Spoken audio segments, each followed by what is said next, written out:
When the angels had left them and gone into heaven, the shepherds said to one another, "Let's go to Bethlehem and see this thing that has happened, which the Lord has told us about."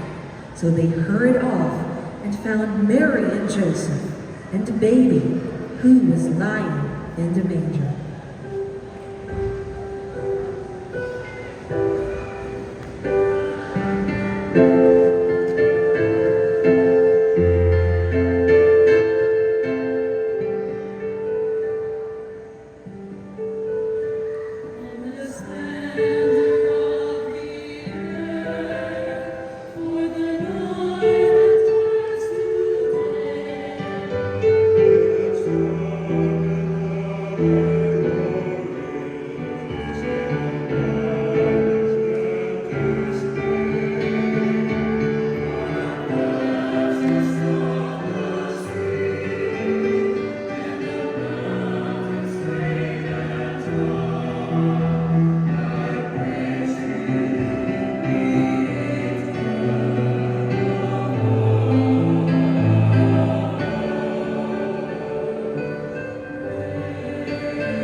Matthew